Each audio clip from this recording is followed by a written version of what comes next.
Welcome to EconTalk, part of the Library of Economics and Liberty. I'm your host, Russ Roberts of Stanford University's Hoover Institution. Our website is econtalk.org, where you can subscribe, comment on this podcast, and find links and other information related to today's conversation. You'll also find our archives, where you can listen to every episode we've ever done going back to 2006. Our email address is mail@econtalk.org. We'd love to hear from you. Today is January 6th, 2014, and before we get started, I want to encourage you again to send me your favorite episodes of 2013. Send me an email at mail@econtalk.org with the word favorites in the subject line. List 5 favorites. You can find all the 2013 episodes listed in chronological order by going to econtalk.org, and in the left-hand margin of the page, you'll see archives, and you can choose date, and that will list them all. That will actually list all 400-plus episodes of EconTalk. They're all available online, despite the fact that some of them are when I was I hope, less skilled interviewer. But they're all up there, going back to 2006. My guest today is Laurence Kotlikoff. He is a William Fairfield Warren Professor and Professor of Economics at Boston University, a Fellow of the American Academy of Arts and Sciences, a Fellow of the Econometric Society, a Research Associate of the National Bureau of Economic Research, and President of Economic Security Planning, a company specializing in financial planning software. Larry, welcome to EconTalk. Thanks for having me, Russ. Now, you've been writing for some time about America's fiscal problems. A lot of people disagree about how serious those problems are. You argue that they're serious. How bad is it? I think it's terrible. I think we're probably in worse fiscal shape than any developed country. The reason, Russ, is that we've been piling up debts for over six decades. And when I say we, I'm referring to both Republican and Democratic administrations and Congresses. And we've been hiding them. We've been keeping them off the books. We've been using economic labels, words to pretend that they're not real liabilities of the government. To give you an example, take the Social Security checks that your mother might be collecting right now. My mom's 94. She gets a monthly check. There's no way that anybody's going to take her check away. This is a payment that's coming from the federal government. It comes in the form of a Treasury check, a check from the Treasury, which is a color yellow and green. And it looks just like the checks that come from the Treasury that are called principal plus interest payments on official government debt. But only the checks that are called principal plus interest payments on Treasury debt are being reported in terms of their value in the present, their present value, as being a liability of the government. So we have all these obligations to something like 30 to 40 million current retirees and close to 80 million baby boomers who are about to start collecting their Social Security benefits if they haven't already. All those obligations are not reported as part of the government's debt. So we're missing those off-the-book obligations. The accounting here is much worse, far worse than anything that Bernie Madoff, who ran that big pension Ponzi scheme, engaged in, and anything that Enron engaged in. It's really horrendous because the true debts of the country total about $205 trillion. The official debt that's being reported is only about $12 trillion. That's in the hands of the public, the debt in the hands of the public. So we're missing the vast majority of the obligations. And this $205 trillion fiscal gap, which is what economists refer to this as, which is all the liabilities to paying my mom's Social Security benefits, your grandmother's Social Security benefits, et cetera, all the Medicare, Medicaid, other spending obligations, defense spending, paying for the president's lunch. Those are all obligations. They're going to have to be paid. And then if we net out all the future taxes that are going to be coming in as projected in both cases by the Congressional Budget Office, we see in present value, the value in the present of this net obligation being $205 trillion. So we're in terrible shape. That's our GDP, the national output that we produce is about 17 trillion, we're talking about 205 trillion, which is many times a single year's GDP. We would have to raise taxes by close to 60% immediately and permanently, every single federal tax, to come up with $205 trillion in present value. So the country really is bankrupt, and nobody sees it because of the bookkeeping. Well, that sounds horrible, but a couple thoughts seem a little cheerier. One is, this has been true for a long time. The major cause of this gap is the generosity of these promises combined with the magnitude of the number of people who are going to be owed these promises. That is the baby boomers, which would be me, among those 80 million. I'm happy, by the way, to give mine up or to take less, but most people don't feel that way, as you're correct to point out. Most people expect to get that money, and the government would be very hard-pressed, politicians would be very hard-pressed not to come to keep those promises. But we've done that for a long time, haven't we? So why is this? One is, if it's really a problem, why hasn't it reared its ugly head? And in particular, if we're really bankrupt, why do people keep buying our bonds and happily at low interest rates? Okay, well, the first question you had is, our issue here that you're raising is the fact that we've had this problem for a long time. It's true we've had the problem for a long time, but it's getting worse every year and at an accelerating pace because we have 78 million baby boomers who are about to collect on average about $40,000 in today's dollars when they're fully retired. So the fiscal gap this year could easily rise by $6 trillion because we're not paying it off. It's like a credit card bill, and if you don't pay it off, you have to pay interest on it. It gets bigger. If you don't pay the interest, what you owe is bigger. We're not paying the interest, let alone paying off the principal of this obligation. So because we're getting closer, the present value, the problem is getting closer, if you put it this way. I'm 62 as I speak with you right now. I'll be collecting my Social Security benefits in 8 years. 10 years ago, I was 52.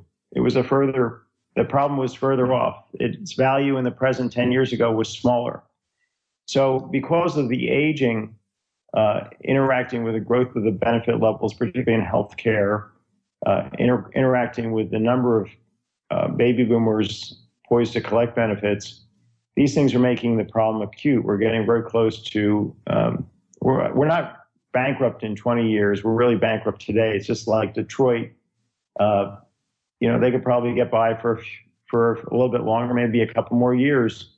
They could sell off their art museum and some other things and squeeze by. But basically, they're looking into the future and saying, gee, we can't cover all the expenditures with the revenues we're going to be getting in. So we're bankrupt, and we're bankrupt right now. And if you look at our situation, many economists have looked at it and come up with really the same answer, that we're doing phony baloney accounting, and that we actually are broke, and that we need to get our fiscal house in order immediately. Now, this doesn't mean that we can't invest in critical things that we need to invest in, like education, infrastructure, research and development, but that we may need to raise taxes, and I think we do need to raise taxes, but we also have to cut some of the spending. We have to get our healthcare spending in particular under control, but in a way that doesn't leave people uninsured. So we're going about trying to that'll be challenging, as we see right now. I mean, I have proposals these are not bills before Congress or anything like that, but I have proposals that I've laid out for how to fix healthcare and stay within 10% of GDP. I wrote a book called the Healthcare Fix. A very simple plan, fits on a postcard. It's been endorsed by 5 Nobel Prize winners and many economists, top economists who aren't Nobel Prize winners. There's ways to fix these problems without having and still give people a terrific policy and not have the country go broke.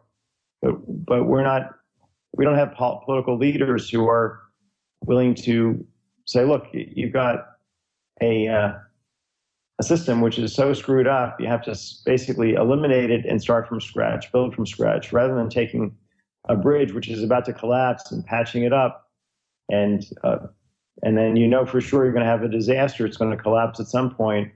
Better to knock it down and build a safe one. I don't disagree with that, but let me try to find make sure I've got the numbers right and what the implications are for other kinds of spending. The fiscal gap, what you're calling the fiscal gap, is $206 trillion approximately. 205 trillion. 205. Oh, phew. I thought it was 206. So 205. The amount of publicly admitted debt, the number that gets published when they say what's the U.S. The deficit. The debt. The debt is, you say, is 12, which is, I know there's a debate about how to measure that because some of it's being held quite a bit now by the Fed. But yes, so just on that point. Go ahead. The gross debt's about 17 trillion. So the the Treasury has borrowed about 17 trillion cumulatively from the public. But then the Fed has printed up about $5 trillion worth of dollar bills and gone off and bought that money. They could have, in effect, they printed up $5 trillion and handed it to the Treasury to spend, because the Treasury, takes when it issues debt, it gets some, if the head of the Treasury, Secretary Lou, were to borrow some money from you right now, you give him, let's say he borrows $10,000 from you right now, Russ, he gets the $10,000. Now he's sitting there with an IOU, and then the Federal Reserve Chairman Bernanke comes and prints $10,000 and buys back that IOU from you. Okay, so you're sitting there you had the $10,000, you give it to Lou, to the Treasury Secretary. Now you're sitting here with an IOU, a government bond. Bernanke hands you $10,000 and takes back the IOU. Now, if you look at this shell game, you're still at the end of the day sitting there with $10,000 that you started with. The Treasury Secretary has $10,000, and the Federal Reserve has this piece of paper which they can rip up. So what's going on here is that the Federal Reserve has just been printing money, in this case and in general, to pay the government's bills. And when countries are broke, that's what they resort to. They get their central bank just to print money, and eventually it leads to high inflation, if not hyperinflation. If you look at Argentina today, if you look at Zimbabwe, you look at countries that can't afford what they're trying to spend, they resort to central bank money creation. And that's what we've got going on in the U.S. right now. We've got the Federal Reserve printing 29 cents for every dollar that's being spent by Uncle Sam. The Federal Reserve is just printing 29 cents of it out of thin air. So that's another problem that we face, which is very high inflation because of all the money that's being printed and all the money that the Fed will need to continue to print in order to help pay for the government's bills, because the bills are out of control and the taxes are too low to cover the bills. But the optimist would respond and say, I think, two things. The optimist would say, there isn't any inflation. We've printed $5 trillion, and look how there's been nothing, so there's nothing to worry about. And they'd also say, and this is what I want to try to get at with the numbers precision, if the actual true indebtedness of the United States is 217 trillion, or 217, or whether it's two. Is it 205? Is the fiscal gap 25 over the 12 or 25 over the 17? It's 205 versus the 12. Okay, so 205 is the extra amount that we need relative to the 12. It includes the 12. Okay, so we really owe 205, but we only publicly admit to owing 12. So I think the other thing, 205, by the way, is the net number. It's net of all the future taxes to pay it. I understand. So the optimist, one unfortunate consequence of that arithmetic, I think, is, and I'm not on this side, but many are, well, then we don't have to worry about the 12. It's nothing.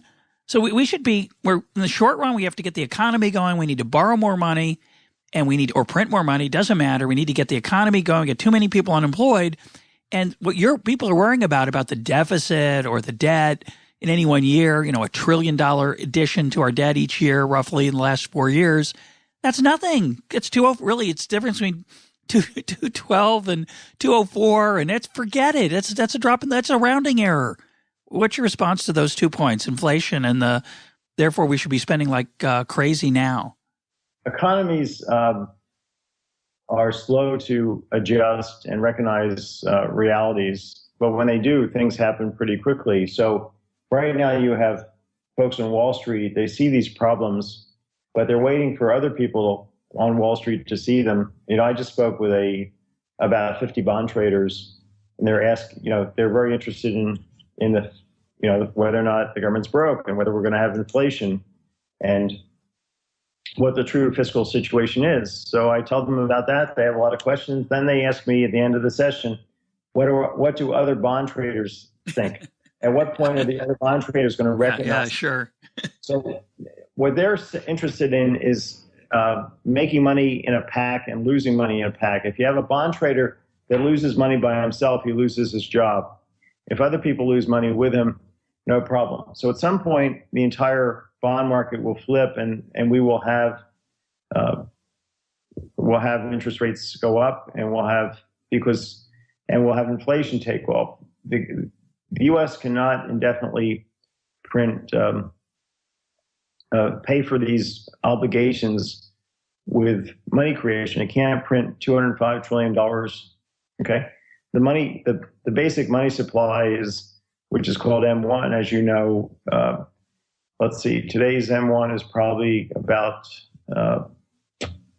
2 trillion or so. It's not 200 trillion. It's not 10 trillion.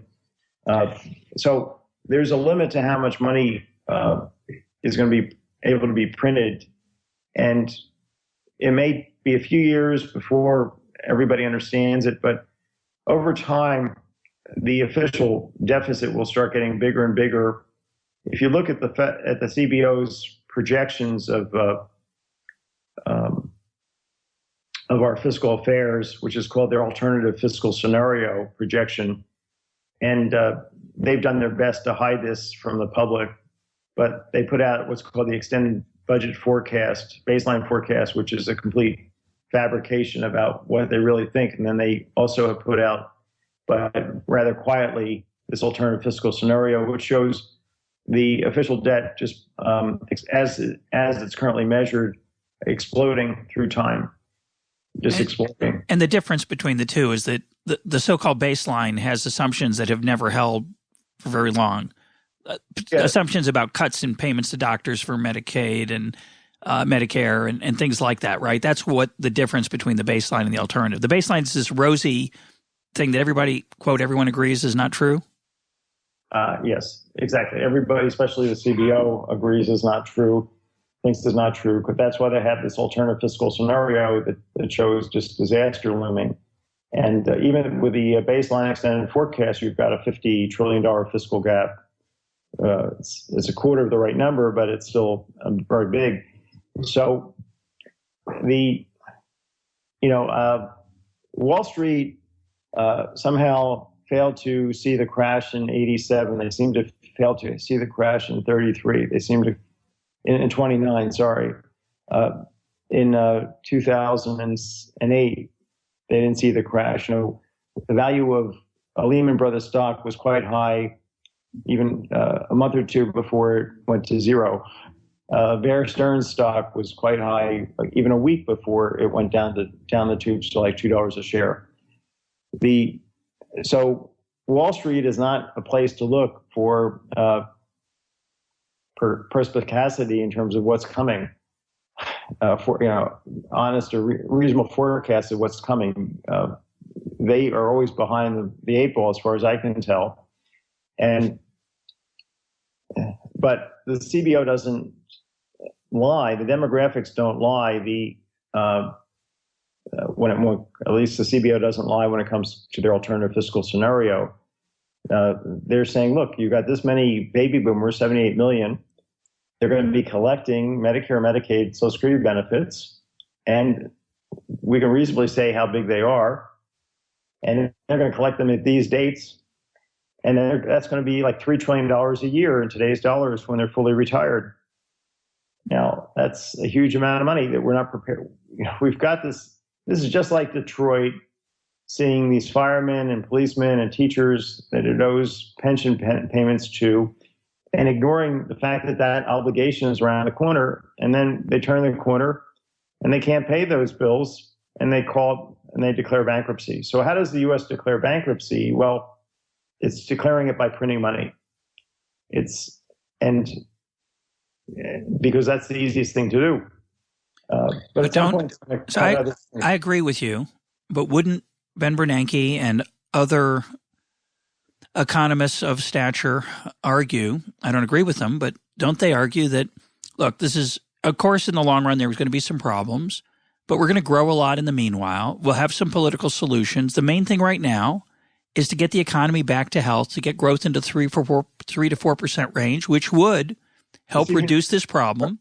And the CBO projections already incorporate the economy getting back to full employment within a couple of years. So even if you spent extra money now to get the economy back to full employment a little bit faster, and you could do that without, and it would pay for itself, which is the kind of Keynesian magic which Paul Krugman on the New York Times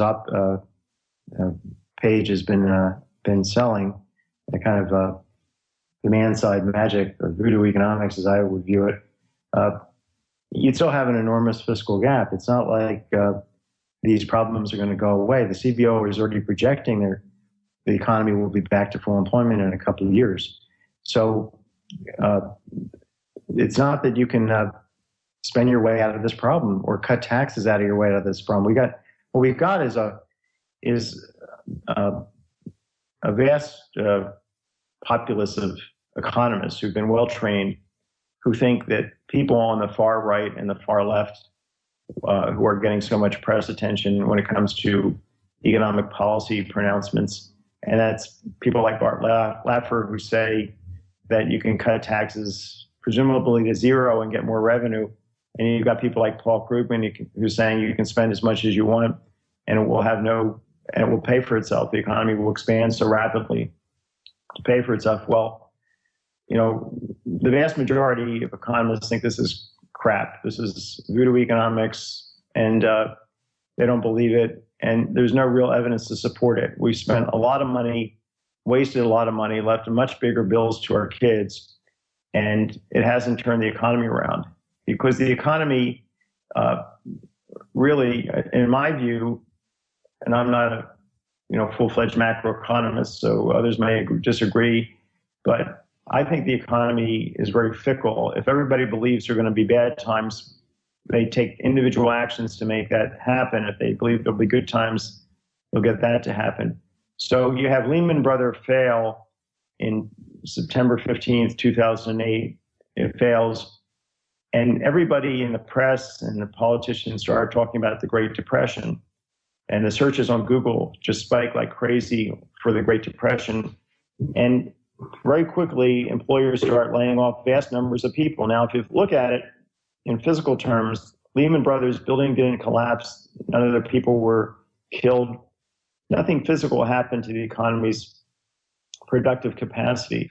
But all these employers started hearing stories about the Great Depression, and they said, I'm going to have to fire my employees, my workers, before my customers don't show up. I want to get ahead of this problem. And over the next 19 months, 8.5 million Americans were thrown onto the streets who are workers, were laid off. There's, in droves, 700,000 a month, almost 1 million people a month were being laid off at the end of 2008. Now, that's a coordinated failure. That's coordination failure. Everybody coordinated on bad times and they made them happen. And spending more and more money to fix things, having this TARP bill that Paulson put forth, $700 billion to try and save Wall Street, having the Federal Reserve engage in great, fantastic and unprecedented money printing to try and save the economy, have the president come up with things like the cash for clunkers, this big stimulus bill. All this stuff may have scared the economy even more and kept the economy in the state of fear when Roosevelt said fear is the only fear, what is it? The fear of fear is the only. We have nothing to fear but fear itself. Yeah, we have nothing to fear but fear itself. I think that's the most insightful few words about the actual macroeconomy that anybody's ever stated. And right now, the economy is doing better. It's not because of the Fed policy, I don't think, of printing a lot of money and keeping interest rates low, or the federal government's extension of unemployment benefits, or what any of its spending. I think it's because people have been pessimistic a long time, and it's hard to keep Americans down psychologically, and now they're just a little more upbeat, and they're turning things around. Well, I think there's something to that. When people ask me why, if the Great Depression wasn't ended by World War II, which I don't think it was, I think that's a very difficult case to make. And if it wasn't ended by the New Deal, which I don't think it was, they say, well, what did end it? And I always say people got tired of being depressed and pessimistic. They say, let's go invest in something. Let's take a chance. So I do think animals – that's an untestable theory, though, pretty untestable. People have tried to test some aspects of it. And, it's ironically, it's a Keynesian story to some extent. It's a story about animal spirits. And I think they do matter. We don't know how much is the problem. And we don't. It's not a Keynesian story. It's a Keynes story. Keynes himself, said stuff in his book. And it's kind of like the Bible. You can make of it what you want. If we're talking about the general theory of employment and prices, his major masterwork. It's written in a way that anybody can take anything from it. But Keynes himself rejected simple Keynesianism, crude Keynesianism of the kind that Paul Krugman is advocating. You've got people like Krugman and Larry Summers and other economists on what I would say the far left here, who, or at least the left, who say we just need to spend more and more money to get the economy turned around.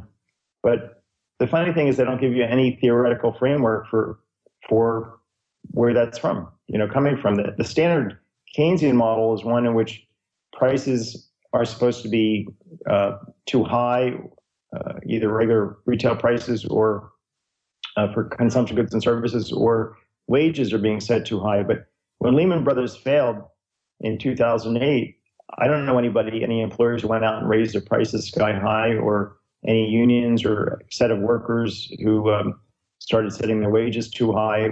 We had, and the prescription that comes from models where prices and wages are set too high is to spend more money or to print more money, but that's not the right description or set of conditions that we're looking at. We're looking at collective panic that led to this recession, and they're spending more money and printing more paper is not necessarily going to alleviate the panic. It may deepen the panic. So what President Bush should have done the day that after Lehman Brothers failed is to fly to New York, hold a press conference right in front of the Lehman Brothers building and say, take a look at this building. Has it fallen down? Still looks pretty solid to me. I'm going to tap on its wall and see if it's going to crumble. And look at all these people walking out of the building. Yeah, they've been fired, but they're going to go get new jobs. And if you in the country want to panic and bring the economy down and sell all your assets at fire sale prices, the government, are going to buy up all those stocks and bonds that you're selling for nothing, and print money, and we'll hand you back low paying bonds, or we'll print money, and we'll make a killing in the market. So be my guest, step right up. Well, what actually did happen is that most of the people who worked at Lehman Brothers were rehired by Barclays, who bought the building. Barclays didn't buy Lehman Brothers, but my understanding is they rented or bought the floor that Lehman Brothers was on, bought a lot of the same people. They avoided all the obligations that they didn't want to take on if they'd bought the actual company. So had the president explained that and say, look, it's still an operation. It didn't, we have a big, if you're worried about the banking system collapse, we've got a huge bank who can handle all your transactions. It's called the Federal Reserve. At the bank of banks, you need to use a bank, use this one. Okay. But he didn't get it across to the public to calm the public. He left the public panicked. He said, basically, the sky is falling in, and and he said this in a public way, and he panicked himself and everybody else, and so did all his cabinet members, and of course President Obama, he was a candidate at the time, was also interested in making this out to be a bad problem so that he could come in and fix it. But nobody seems to put their finger on the problem like Roosevelt did. You would have thought, if I had been the president, I would have not only gone to New York and talked about the building, but I would have taken the top 1,000 employers, the ones who had the most employees, put them in a big room, have NFL football players at each doorway to keep people from leaving. I would let them leave if they really insist on leaving, but wouldn't physically kidnap them. But I'd make clear that I wanted them to stay. And then I would start talking to them about not firing anybody, about turning the situation around, and not only hiring back who they've just fired, but hiring more people. And if they all do it, guess what? They would all have more customers, but they have to do it together. I would talk about collective, coordinated hiring as a policy to engage in. That's called job boning, meaning that's persuasion without the use of force. It doesn't have a great history in political effectiveness. It had a good history with when Kennedy used it with the steel companies, as you know, in the early 60s to keep prices down. And Hoover tried this to some extent, but I don't know that he was that effective or that we had the communication technology to try and make a sociodrama that the entire country could see. Well, we didn't have the NFL either, so they could easily got out of the room more easily. Exactly. Sorry about that. So let me ask you a different question. We're talking about the longer run perspective, and I have to. Of course, the long run can come tomorrow, right? We can. If I understand you correctly, you're saying that in these kind of situations, things are fine until they're not, and then suddenly, the case of Greece being an example, or other many examples throughout history, countries, banks, institutions look okay, and then all of a sudden they're not. They lose confidence, and that process is not well understood. Right. I get listeners who ask me, they send me emails saying, well, what's the level of debt we can run and be okay? And I always respond, there's no such number. It's a psychological factor. So why don't you talk about that and talk about the Reinhardt and Rogoff work, which seemed to suggest to some people that there is maybe a cutoff, which point things are really start to get at least negative for growth. But is there any cutoff for a precipitous fall off the table? Well, I think if people really understood the situation, the fall off the table would have been 20 years ago or 10 years ago, or certainly today. So what you have here is opacity. The government hasn't made clear, it's intentionally not made clear for decades what the true fiscal position is. The fiscal gap that thousands of economists advocate that we start reporting at a government level, those numbers. But this isn't a secret. Not only does every EconTalk listener this week know about it, but every economist knows about it. Most pundits know about it. Every politician knows about it. It's true there are people in Dubuque, Iowa who are leading normal lives because they have too many real things to do, aren't paying attention to it. I don't know.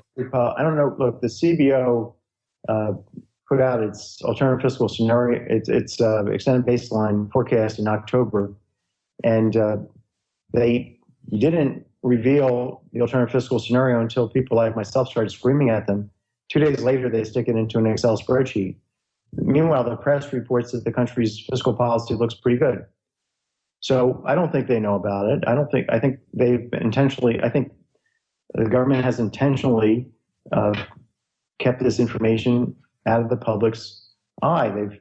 I prepared a fiscal gap and generational accounting analysis because, why generational accounting? Because the fiscal gap, if it's not paid for by current adults, will be left into the laps, will be dumped into the laps of our kids. So Alan Auerbach and I and Jagdish Gokhale, Alan's a professor at Berkeley. I'm at Boston University. Gokhale is now at Cato, but he was at the time a grad student with me at Boston University.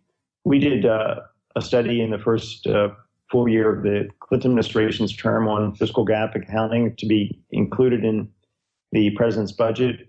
And that document that we worked on with OMB staff for the entire fall of 93 was censored by Gene Sperling, who was the deputy director of the National Economic Council, 2 days before it was supposed to be included in the president's budget. So you tell me why that happened. Now Sperling, under this administration, has been made head of the National Economic Council. I'm not sure he still is, but he has been director. Under George W., Secretary O'Neill, Treasury Secretary O'Neill, commissioned a fiscal gap study, had a team of economists working on it for almost a year, put together the study. It was supposed to be published in the president's budget. December 7th, 2002, they fire O'Neill. Dick Cheney, was the vice president, announced that O'Neill was leaving. He didn't let the guy resign or anything. It was a very insulting way that he fired Secretary O'Neill. Anyway, 2 days later, the guys preparing the study find out that that's not going to be in the president's budget anymore. So this is two examples of censorship of the truth. If you look at how Medicare Part D was introduced into legislation and how Rick Foster, who was the chief actuary at Medicare, how he was muzzled, he'll tell you, just Google it. So I'm not saying that we have a collective conspiracy of everybody in Washington to hide the truth, but we've seen enough real examples of people lying and hiding the truth and censoring the facts to know that the public doesn't know it's being kept in the dark.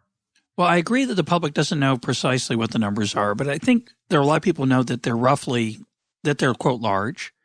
But I think the other question is there are people in our profession who argue that they're, quote, no big deal. They're large, but it's okay. Well, it's not a big problem.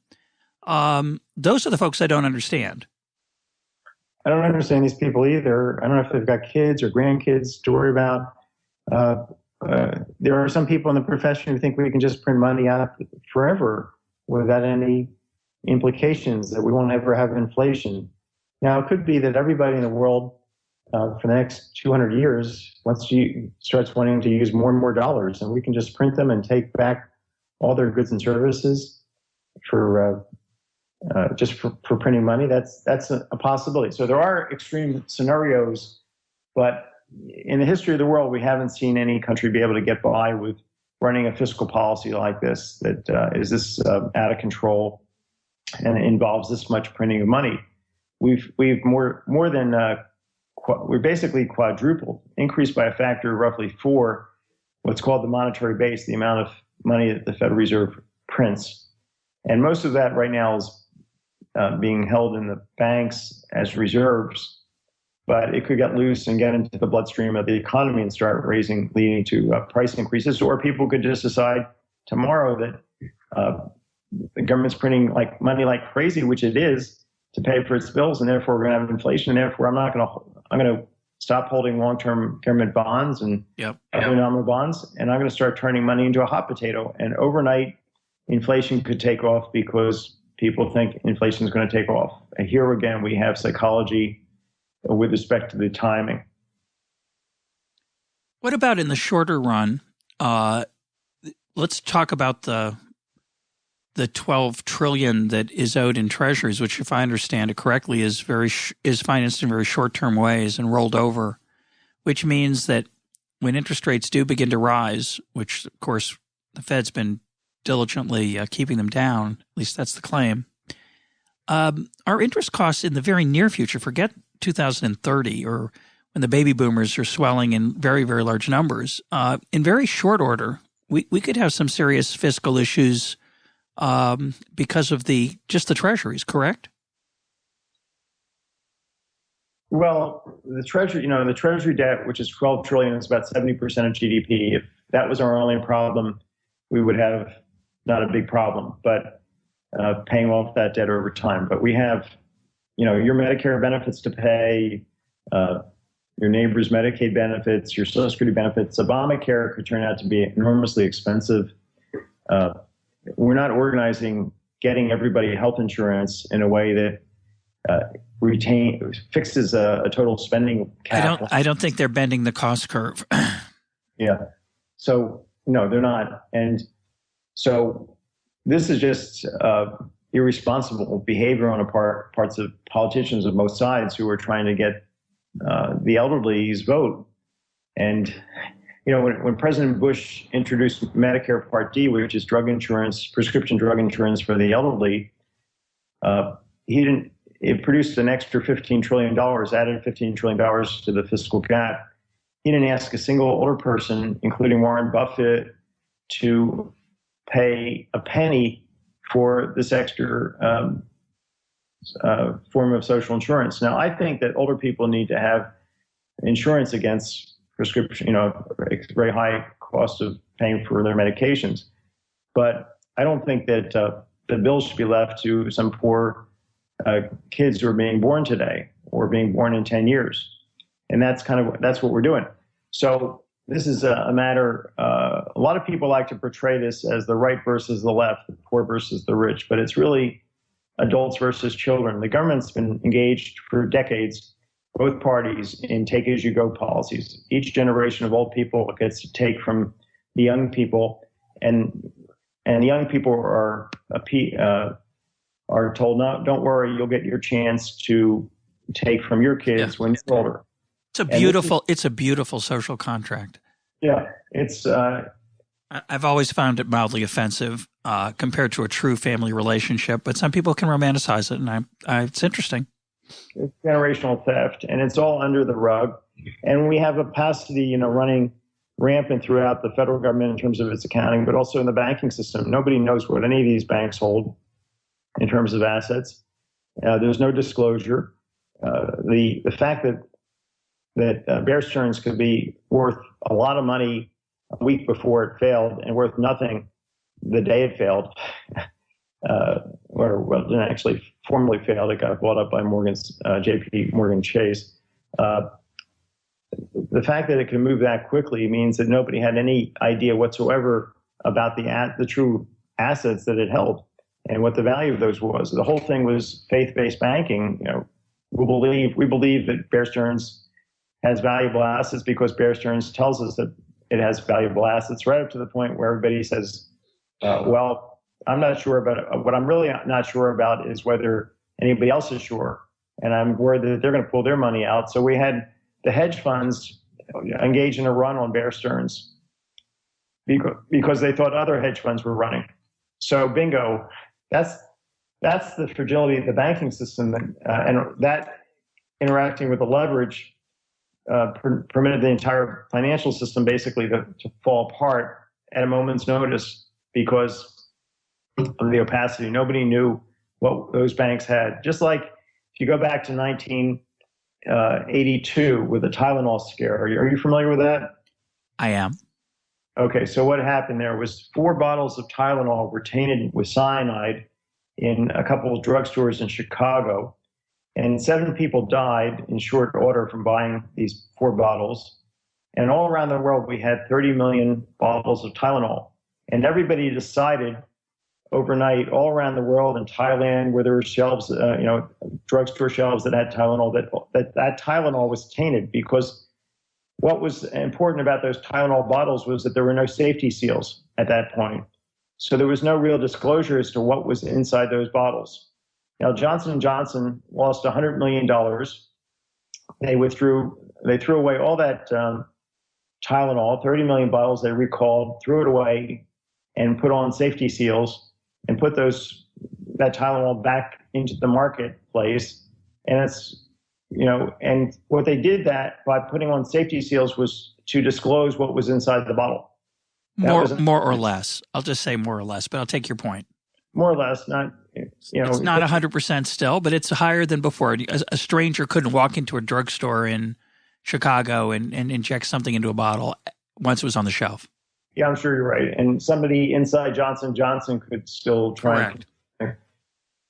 It's an interesting point. There's an enormous amount of trust inherent in our economic system no matter what. Yeah, but overnight we had the Tylenol market disappear, and it was because of four bottles. And overnight we had an entire financial system fall apart because of some rumors, really, about liar loans and no doc loans and ninja loans, which many of which were true, but we to this day don't know the extent of the fraudulent mortgages. But it doesn't take much when you have no information about what these secure banks hold to have everybody run on them. And that's what happened. And that's what needs to be fixed. We need to have a financial reform. I call it limited purpose banking, which requires the banks to fully disclose everything they're holding and also to have no leverage, to be fully equity financed. And this is called mutual fund banking. That's another term for it, equity finance, mutual fund banking, but that's probably for another day. It is, but it's a very interesting issue, and we've talked about a lot in this program. But I want to go back to the issue of the fiscal gap. Let's talk about government spending and the lack of transparency. Let me accept your point. Let's accept the point that this is, or actually, let's forget whether my point's true or not. I could be right. You could be right. Maybe people aren't really aware of it. Maybe they aren't. Maybe they are. We don't know. But let's suppose that at one point we do wake up, either because there's more transparency or because we realize that, oh my gosh, it really is a problem. It is, the long run is here, and we have a serious fiscal problem. I'd like two pieces of analysis from you. One is, what do you think we ought to do in the face of the problem? And what do you think we would do in the face of the problem if it were more widely known? Well, we need to have fundamental structural reform of our tax system, our social security system, our healthcare system. So I have a series of plans. They're not yet legislation, so I'm not advocating specific bills at this point, but they're called the Purple Plans. If listeners want to go to www.thepurpleplans.org, thepurpleplans.org, they're called purple because they're designed to appeal to both people on the right who are red and people on the left who are blue, and mixing red and blue leads to purple. So these are very simple plans that would eliminate the fiscal gap, that have produced fundamental reform of the tax system. I have a tax proposal there that involves consumption taxation, but I've come up with one recently which involves fixing up the income tax system, and that's called the common sense tax. So the commonsensetax.org is a place to go to see that proposal. So there are ways that this thing can be fixed if we leave it in the hands of the economists like you and me. You and I, Russ, could fix this country within a matter of weeks in terms of, if we had complete dictatorial power. I'm not as optimistic as you are, but let's how screwed things up, how screwed up the actual institutions are in this country. They could not be more poorly designed. But they're designed to drive us broke. But let's take the two parts, the two big pieces of the puzzle: taxes and spending, right? So, I'm a classical liberal. I want a much smaller government. It's easy for me to solve the problem, but make a lot of people unhappy. I'd be killed probably, or certainly thrown out of office. But if I was a dictator, there'd probably be a coup. But it's easy for me to suggest a way to solve this problem, which is, I don't believe in public provision of retirement benefits. I think that's infantilizing. I think people should stand on their own 2 feet. I think there should be charity for people who don't want to, or who can't, or who have bad luck. And so I have no problem with privately organized aid to people. But it's easy for me to describe ways the government spending could shrink dramatically. I think defense spending is way too big. I don't think there should be farm subsidies. Those are easy to describe, right? The real issue is there a way to make the system work under something remotely like the actual political constraints that we face? Now, yes, you and I could design a much better tax system, much more effective tax system that didn't award accountants and tax lawyers, and that didn't award special interest with special favors, a consumption tax. There's 20 that would be better than what we have now, that are easy to describe, yes. But even those, it seems to me, would only raise a fairly limited amount of money relative to the amount of fiscal gap we're talking about. So ultimately, and again, liberals and conservatives disagree over this, I know, but it seems to me that the promises to those baby boomers That's a big problem. Without the reduction in spending, either means testing Social Security and Medicare, which would be the obvious way to fix this, and I think that's my prediction of how it will get fixed. There's really no other way to do it. Do you disagree with that?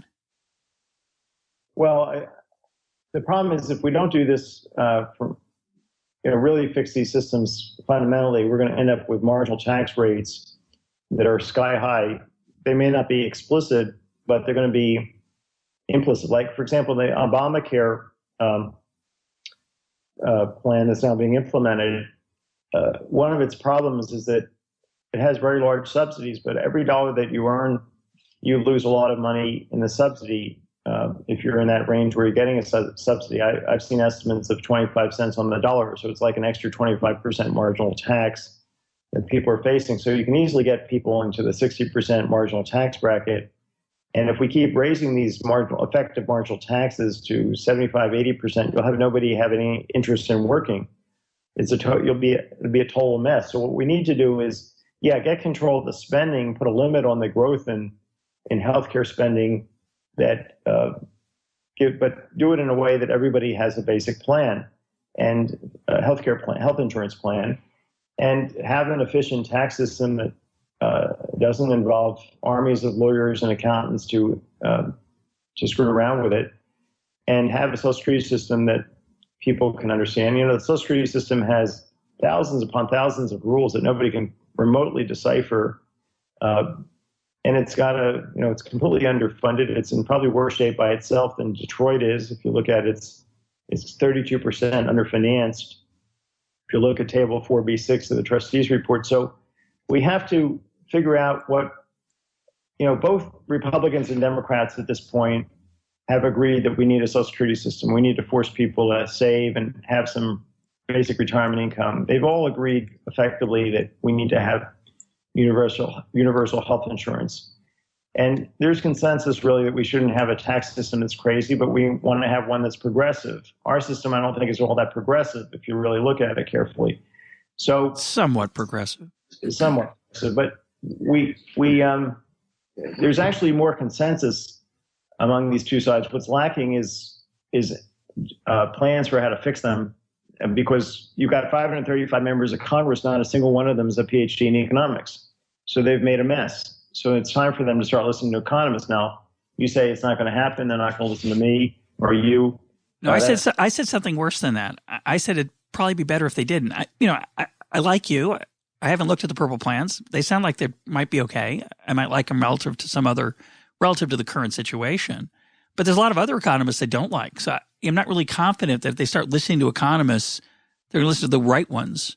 And I really don't think that the economists, once they have the opportunity to steer things, are going to steer them the way their textbooks or hearts or family values or care for their children and grandchildren would have them do. Don't you think that's the problem?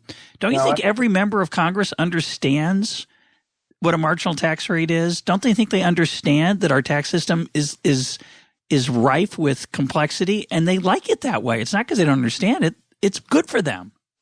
I think you're understanding. I think that's an overstatement. I think that you take the 535 members of Congress and you show them the equation for the benefit for a married person under Social Security, the mathematical equation, which has got 10 functions on the right-hand side.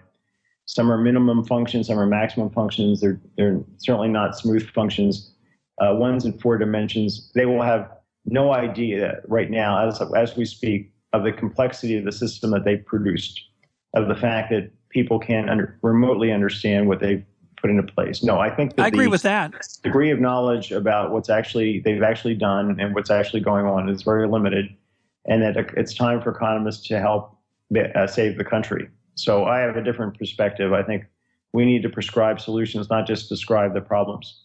And we can do it, and there is hope. And frankly, I realize that your libertarian views aren't necessarily the same as my views about what should be done, but you libertarians have a fundamental problem that you don't seem to get, I think, which is that you're altruistic. You care about people, and when people care about other people, we have the free rider problem. Who's going to take care of those other people? You say charity, but if I care about that person who's got a broken arm laying in the street, and I know you do, I let you go out and try and help him. And then you let me go out and try and help him. And the guy stays there in the street with a broken arm. That's why we have, it's a public good, taking care of that person. That's why we have. That's one explanation. That's one explanation. That's the textbook explanation. It's not the only explanation, because we see lots of examples in our economy. Despite the size of government, despite the intensity the government does lots of things crowding out private initiative, we see lots of areas where people donate and give and volunteer, even though there's an incentive to free ride. And now, that means that it's not as large as it would be. I certainly don't disagree with that. I certainly agree that private aid to the poor would not be as large as the government's budget for education. But that has nothing to do, fortunately, with how much education we get.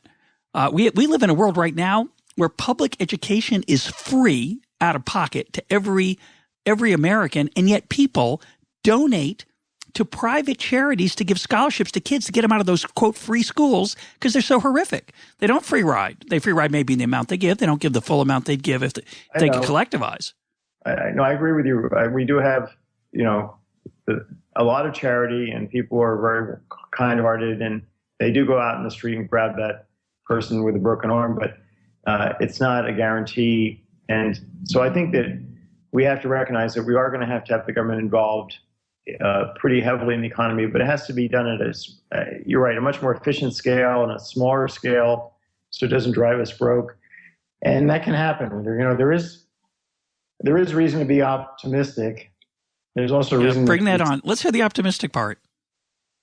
Well, I think we need to have a politician come forward who, and I think there are politicians I've met with in Washington who do embrace real radical reforms that can fix our problems, and are looking at plans that I propose and that others are proposing and taking them seriously. So I'm keeping my fingers crossed and still fighting a good fight. Well, I don't disagree with that in the sense that I do think it's possible that when things get really horrible, the normal interactions of the political parties and the where's mine impulse that everybody has and that the political process tends to pamper, right? We live in a world where people have a temptation to live at the trough.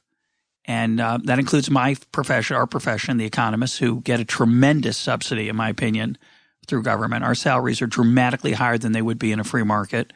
So I think we're as bad as anybody else.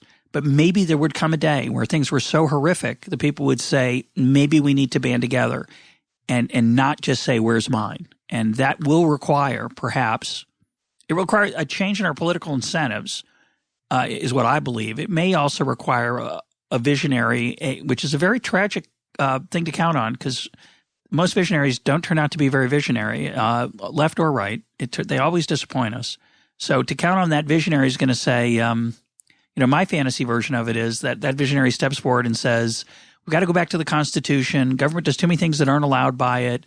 We've got to go back to our basic, the values of the founders. And that's a fantasy. I like the fantasy, but it's probably not going to happen. I don't know if we're going to get any other kind of visionary that would do any different in terms of improving things. I'm not sure any of them are realistic. One who listens to good economists is going to be a very difficult president to stay in office, it would seem to me. Well, that may be true, but I do think that the problem is not going to get, if we wait for everybody in the country to recognize the situation, will be too late. Herb Stein, who was the chairman of the Council of Economic Advisors under President Nixon, said that things that can't go on will stop. But what he really should have said is that things that can't go on will stop too late. And the hour is far beyond too late. We don't have a crisis in 20 years or 30 years or 10 years. We have a crisis 10 years ago, 15 years ago, where we've got a disaster right now. And we have to fix it right now. My guest today has been Larry Kotlikoff. Larry, thanks for being part of EconTalk. My pleasure.